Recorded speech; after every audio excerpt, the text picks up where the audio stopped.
अस्सलाम वालेकुम बच्चे, कैसे हैं सब लोग? होप सो सब ठीक होंगे। आज हम फर्स्ट ईयर की chemistry according to new syllabus chapter 1 topic देखेंगे पीरियोडिसिटी ऑफ प्रॉपर्टीज।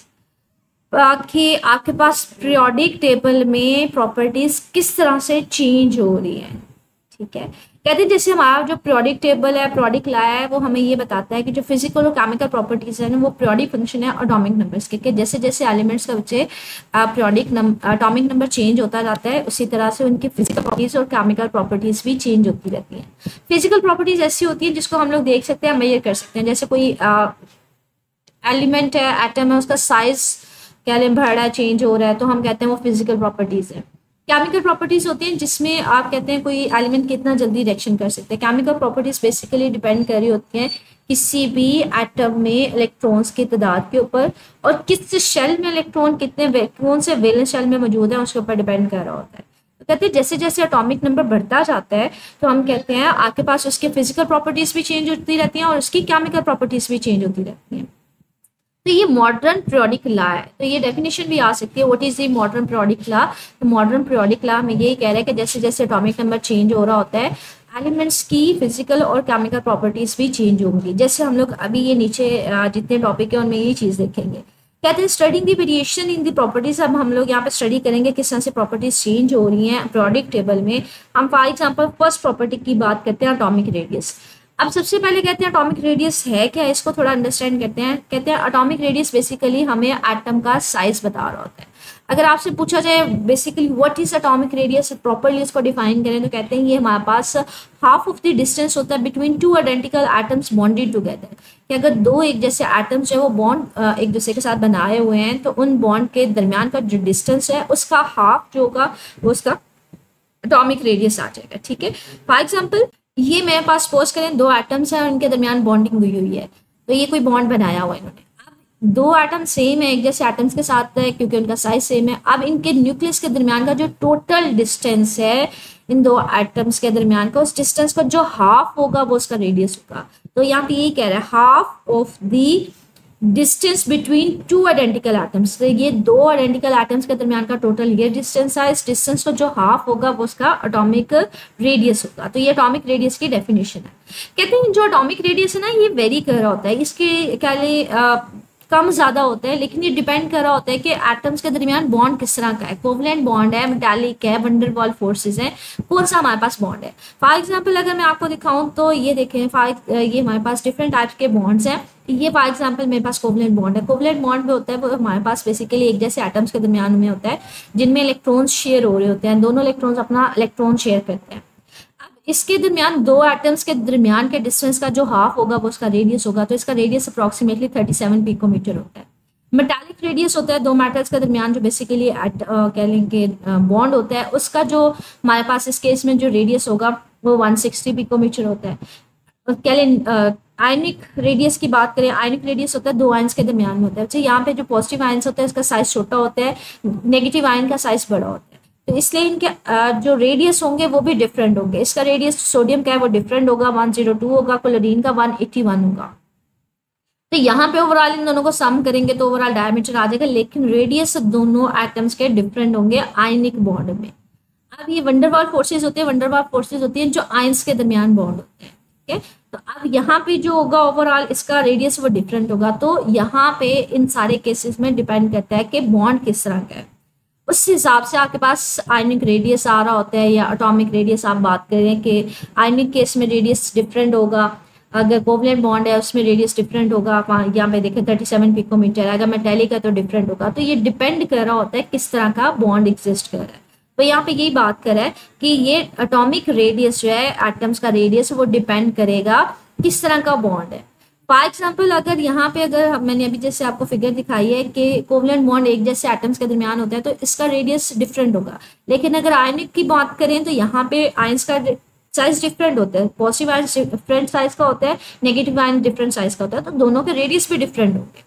यहाँ पे तो रेडियस एक जैसे होंगे 37 पिकोमीटर, लेकिन यहाँ पे रेडियस भी डिफरेंट होंगे। तो यहाँ पे ये कह रहा है कि एटॉमिक रेडियस बेसिकली डिपेंड कर रहा है बॉन्ड किस तरह का है।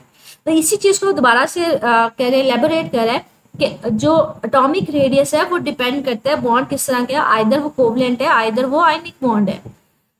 तो कहते हैं यूजुअली जो हमारे पास एटॉमिक रेडियस है वो या तो पिकोमीटर में लिया जाता है या फिर एंगस्ट्रॉम में लिया जाता है। पिकोमीटर होता है 10⁻⁻12 की वैल्यू, और एंगस्ट्रॉम क्या होता है, वो होता है 10⁻⁻10 के इक्वल होता है। पिको 10⁻12 मतलब इतना छोटा साइज होता है, और एंगस्ट्रॉम क्या होता है 10⁻10 मीटर के इक्वल होता है, कि आपके पास एटॉमिक साइज इतना छोटा होता है। तो इस सारी पैसेज में हमने सिर्फ और सिर्फ यही बात की कि एटॉमिक रेडियस होता है क्या है।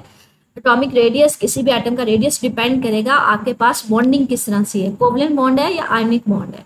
और जो बॉन्ड है वो यूजुअली आप पिकोमीटर में या फिर एंगस्ट्रॉम में मालूम करते हो। ये देखिए पिकोमीटर में है सारे, ये 10⁻⁻12 में, मतलब वो साइज इनका छोटा होता है एटम का साइज। तो अब हम लोग देखते हैं कि हमारे पास पीरियोडिक टेबल में किस तरह से ट्रेंड चेंज हो रहा होता है एटॉमिक रेडियस का, किस तरह से हमारे पास वो तब्दीली आ रही होती है। हमारे पास यहाँ पे ट्रेंड बता रहे हैं एटॉमिक रेडियस का पीरियोडिक टेबल में, कि अगर टॉप टू बॉटम जाएं, ये देखें यहाँ पे ये शो करवा रहा है कि अगर हम लोग जैसे जैसे अगर ग्रुप की बात करें, जैसे जैसे नीचे आते जाते हैं एक ही ग्रुप में, तो हमारे पास साइज बढ़ता जाता है। क्यों? क्योंकि साइज बढ़ता जाता है। हमने ये बात की थी कि हमारे पास पीरियड नंबर बेसिकली हमें बता रहा होता है शेल नंबर। अगर ये पहला पीरियड है तो इसमें सिर्फ एक शेल होगा, ये दूसरा पीरियड है तो इसमें 2 शेल होंगे, ये तीसरा पीरियड है तो इसमें 3 शेल्स होंगे। तो जैसे जैसे शेल बढ़ते जा रहे हैं तो हमारे पास उसका साइज बढ़ता जाएगा। लेकिन अगर हम अलोंग द पीरियड बात करें तो बच्चे जैसे एटॉमिक नंबर बढ़ता जाता है, और जैसे जैसे एटॉमिक नंबर बढ़ता जाएगा, न्यूक्लियस में प्रोटॉन्स बढ़ते जाएंगे, तो हमारे पास स्ट्रेंथ ज़्यादा होती जाएगी। तो ये देखें ये साइज कम होता जाएगा। अगर आपको देखें कि ये देखें, ये जैसे अलोंग द पीरियड ग्रुप दिखाया भी हुआ है फर्स्ट ग्रुप में, कि जैसे जैसे नीचे आते जा रहे हैं शेल बढ़ता जा रहा है। ये पहले लिथियम में 2 शेल्स है, फिर नीचे आए तो 3 शेल्स हो गए, फिर 4 शेल्स हो गए। तो जैसे जैसे शेल्स बढ़ते जाएंगे तो हमारे पास उसका साइज बढ़ता जाएगा, ठीक है। लेकिन अलोंग द पीरियड देखें तो ये देखें, जैसे जैसे हम लोग अलोंग द पीरियड जा रहे होते हैं तो एटॉमिक नंबर बढ़ता जाता है। जैसे इधर है तो बाहर वाले शेल में सिर्फ 1 इलेक्ट्रॉन है, आगे गए तो हमारे पास एटॉमिक नंबर बढ़ गया, तो बाहर वाले शेल में 2 इलेक्ट्रॉन्स आ गए, और एटॉमिक नंबर बढ़ा तो 3 इलेक्ट्रॉन्स हो गए।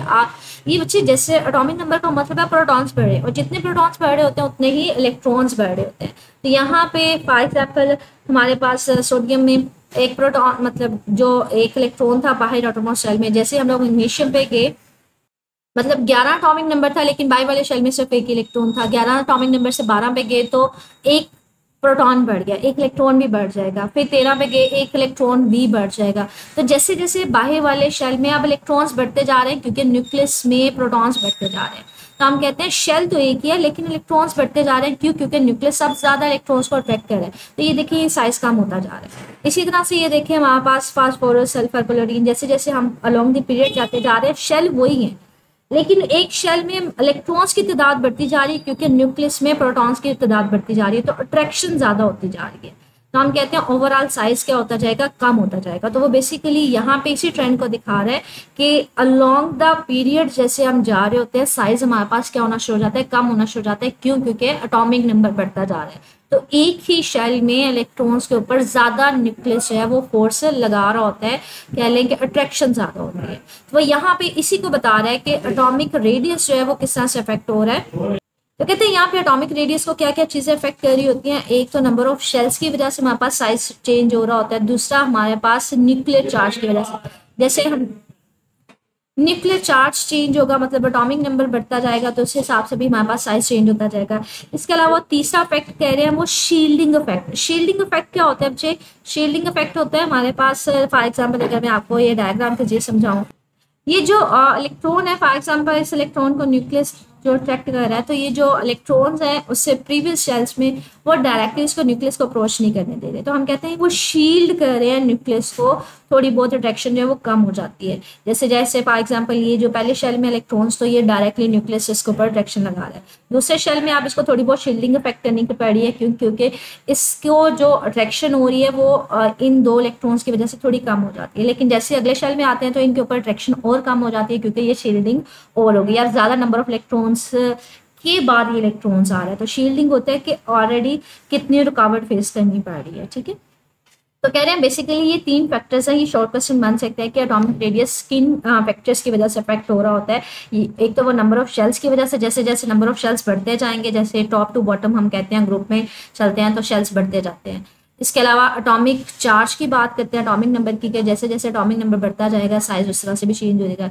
और दूसरा ये शील्डिंग इफेक्ट की बात करते हैं। कहते हैं आप अगर ट्रेंड की बात करें तो अक्रॉस द पीरियड, मतलब जैसे अलोंग द पीरियड हम बात करते हैं तो जो रेडियस होता है फ्रॉम लेफ्ट टू राइट वो कम हो रहा होता है। वो मैंने आपको रीजन यही बताई है कि आपके पास कम इसलिए हो रहा होता है कि शेल वही रह रहा होता है लेकिन एटॉमिक नंबर बढ़ रहा है। एटॉमिक नंबर बढ़ने का मतलब है प्रोटॉन्स बढ़ रहे हैं और वो इलेक्ट्रॉन्स के ऊपर ज्यादा फोर्स लगाएंगे। इलेक्ट्रॉन भी बढ़े हैं लेकिन ओवरऑल फोर्स ज्यादा होती जा रही है। तो ये देखें अक्रॉस द पीरियड जो है हमारे पास शेल वही है लेकिन एटॉमिक नंबर बढ़ने की वजह से हमारे पास जो अट्रैक्शन इलेक्ट्रॉन्स भी बढ़ रहे हैं तो वो ज्यादा होती जा रही है। तो हम कहते हैं हमारे पास जो है अक्रॉस द पीरियड जो साइज है वो डिक्रीज होना शुरू हो जाता है। ठीक है, तो यहाँ पे यही कह रहे हैं पीरियोडिक टेबल में increasing charge number, atomic number बढ़ रहा होता है, चार्ज नंबर बढ़ रहा होता है, इसलिए इलेक्ट्रॉन्स के ऊपर ज्यादा फोर्स लग रही होती है तो वो क्लोजर आ जाते हैं।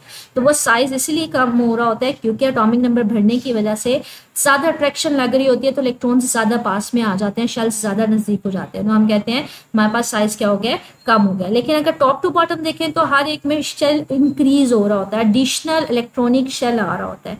जैसे मैंने आपको ये फिगर दिखाई है कि जैसे जैसे नीचे आते जा रहे हैं एक एक शेल बढ़ता जा रहा है तो हम कहते हैं कि हमारे पास क्या होता है, साइज इंक्रीज हो जाएगा। ठीक है, top to bottom. So more shielding make the atom larger despite the increase in the nuclear charge. इसके अलावा कह रहे हैं कि हमारे पास जो शील्डिंग है वो भी एक रोल प्ले कर रही होती है कि फॉर एग्जांपल जैसे अब शेल इंक्रीज होता जा रहा है तो बच्चे हमारे पास ये जो इलेक्ट्रॉन्स है वो ज्यादा शील्डिंग भी तो प्रोवाइड कर रहे हैं। पहले सिर्फ 2 इलेक्ट्रॉन से शेल इंक्रीज हो रहा है तो अब ये 8 इलेक्ट्रॉन जो है न्यूक्लियस की फोर्स 8 इलेक्ट्रॉन्स के बाद इसके ऊपर लगेगी तो यहाँ पे और मजीद इलेक्ट्रॉन्स बढ़ गए हैं तो शील्डिंग इफेक्ट भी हमारे पास एक रोल प्ले करता है जिसकी वजह से साइज बढ़ जाता है। तो ये the most commonly short question या एमसीक्यू पूछ लिया जाता है कि across the period atomic radius किस तरह से चेंज होता है और अक्रॉस द ग्रुप किस तरह से चेंज होता है। मतलब टॉप टू बॉटम आएंगे तो रेडियस इंक्रीज हो रहा होता है, लेफ्ट टू राइट जाएंगे तो हमारे पास रेडियस डिक्रीज हो रहा होता है। और ये शॉर्ट क्वेश्चन बन सकता है कि रेडियस किन पैरामीटर्स के ऊपर डिपेंड करता है। एक तो वही होता है कि शेल्स के ऊपर डिपेंड करेगा, नंबर ऑफ शेल्स बढ़ते जाते हैं, जैसे टॉप टू बॉटम हमने देखा शेल इंक्रीज हो रहा था तो साइज बढ़ता जाता है। न्यूक्लियर चार्ज बढ़ेगा तो अट्रैक्शन बढ़ेगी तो रेडियस कम होगा। जैसे यहाँ पे रेडियस हम कहते हैं कि एटॉमिक नंबर बढ़ता जा रहा था तो फोर्स ऑफ अट्रैक्शन ज्यादा होने की वजह से साइज कम हो रहा था। शील्डिंग इफेक्ट जैसे हमने देखा कि जैसे जैसे शेल बढ़ता है बच्चे तो हमारे पास इलेक्ट्रॉन्स की ओवरऑल कह लें कि क्वांटिटी भी बढ़ जाती है तो शील्डिंग इफेक्ट वो जो इलेक्ट्रॉन्स होता है उसको ज्यादा शील्ड कर रहे होते हैं, ज्यादा उसको शील्डिंग इफेक्ट कह लें कि फेस करना पड़ रहा होता है। अब न्यूक्लियस इन इलेक्ट्रॉन्स के बाद फोर्स इसके ऊपर लगाएगा तो वो उसको कह लें कि शील्डिंग इफेक्ट फेस करना पड़ रहा होता है। ये तो एटॉमिक रेडियस का ट्रेंड देखा था हमने सिंपल एटम में। आप अगर वो कहते हैं कि आयनिक रेडियस में आप रेडियस का ट्रेंड बताएं कि अगर आयनिक रेडियस कंसीडर किया जाए फिर किस तरह से रेडियस चेंज होगा। कहते हैं आयनिक रेडियस हमारे पास क्या है, साइज है रेडियस का ऑफ एन आयन का इन द क्रिस्टल। कि अगर कोई क्रिस्टल लेटिस में जो आयन्स होते हैं बच्चे वो 3D केस में हमारे पास अरेंज होते हैं कि अगर कोई आयनिक हमारे पास एटम है तो उसमें हमारे पास क्या होगा, जो क्रिस्टल लेटिस में आयन्स जो है वो अरेंज हुए होते हैं। उस केस में आयनिक रेडियस जो है वो बेसिकली उस आयन का साइज बता रहा होता है। फॉर एग्जाम्पल बच्चे आयनिक रेडियस होता है जिसमें इलेक्ट्रॉन्स जो होते हैं हमारे पास शेयर हुए होते हैं।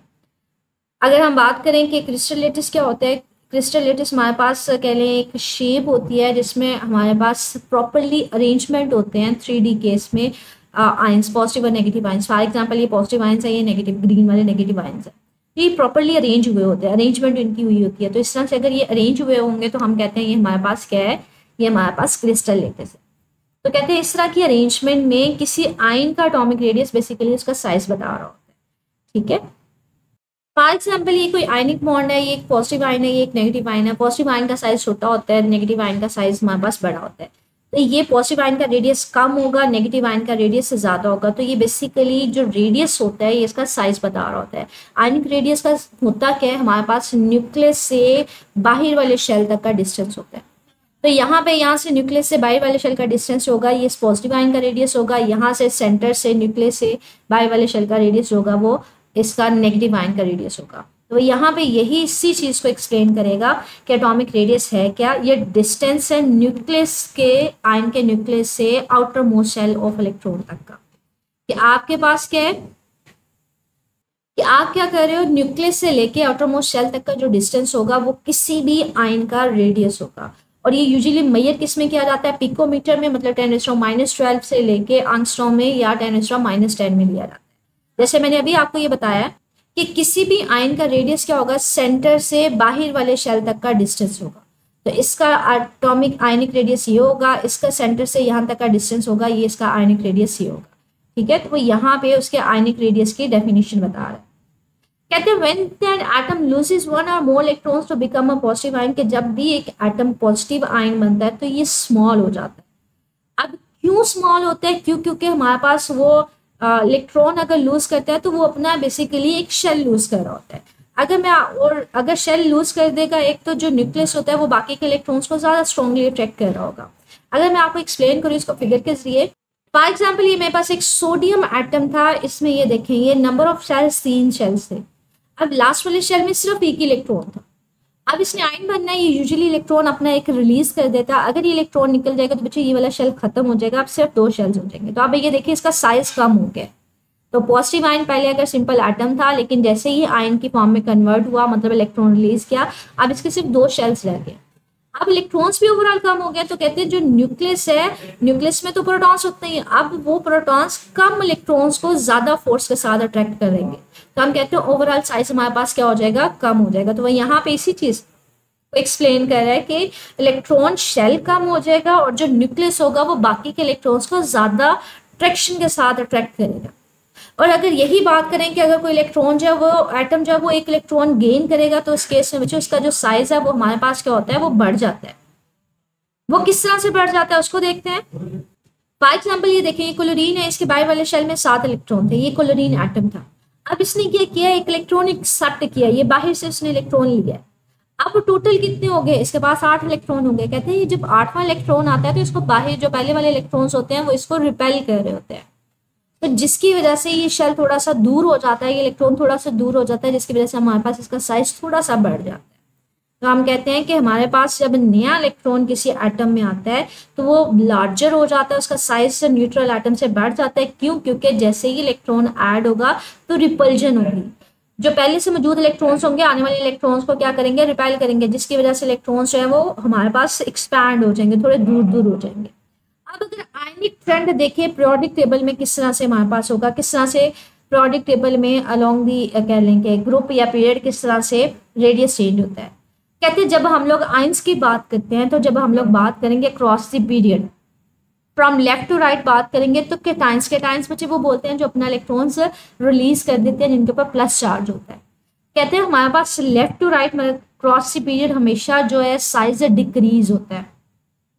क्यों डिक्रीज होता है, क्योंकि एटॉमिक नंबर बढ़ रहा होता है। एटॉमिक नंबर बढ़ेगा तो हमारे पास अट्रैक्शन ज्यादा होने की वजह से ओवरऑल साइज कम हो जाएगा, क्योंकि वो न्यूक्लियस जो है इलेक्ट्रॉन्स के ऊपर ज्यादा फोर्स लगा रहा है।